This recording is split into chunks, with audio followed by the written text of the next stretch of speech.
In this tutorial, I'm going to show you how to restore a Nokia Lumia 900 smartphone to factory settings. Okay.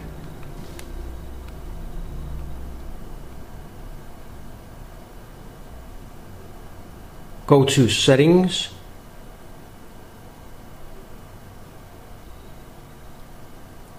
About, Reset your phone, Yes, Yes,